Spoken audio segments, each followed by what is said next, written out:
In New York City, a place famous for rats, pizza, and the occasional political scandal, the NYPD is now facing something truly next-level twin-related corruption. Yes, you heard that right. The latest drama doesn't involve the mayor or SVU detective stripping, it involves identical twins. One of them used to be the city's top cop. The other allegedly pretended to be him to help nightclubs avoid police scrutiny. This is not a Netflix pitch. This is actually happening. According to a newly filed complaint, James Caban, twin brother of former NYPD Commissioner Edward Caban, allegedly impersonated his brother to influence policing in Manhattan's 34th Precinct. The goal? To protect certain nightlife venues from being, well, policed. James, who was fired from the NYPD 20 years ago after an altercation with a taxi driver, apparently dusted off the old badge-free persona and waltzed into precinct meetings. Officers were allegedly led to believe they were getting orders from the commissioner himself. Spoiler alert, they weren't. And these weren't just social calls. According to NYPD Lieutenant Emelio Rodriques, who filed the complaint, James Caban's impersonation directly influenced which bars got investigated and which ones got a free pass.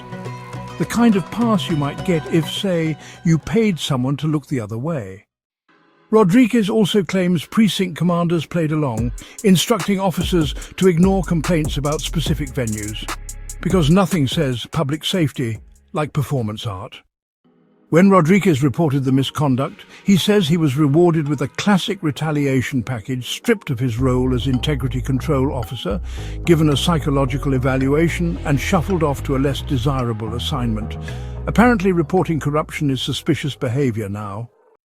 Meanwhile, former Commissioner Edward Caban, James's identical twin, resigned in 2024 amid a federal investigation that reportedly included the FBI confiscating his phone.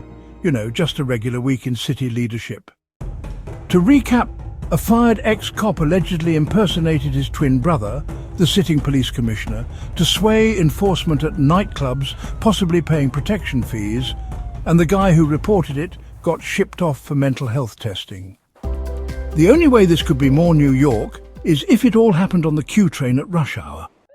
It also raises a few basic questions, like how did no one notice the man walking into the precinct wasn't actually the police commissioner? Is there no ID badge situation, a handshake test, a please say something only the real commissioner would say quiz? And perhaps the biggest question, if a department can't tell its top cop from his fired twin, how is the public supposed to tell who's protecting whom? As the federal investigation continues, the city's leadership faces new questions about internal accountability, misuse of power, and what exactly the vetting process is for giving someone influence over police activity, besides looking vaguely familiar. For now, the NYPD's version of the parent trap is still playing out, and while the plot might be good for late-night punchlines for the communities affected, it's just another reminder that when politics and policing get too cozy, the truth is often the first thing to disappear. To stay updated on the latest police corruption news, subscribe to Breaking Through News on the Newsbreak app, on YouTube, or at breakingthrough.com.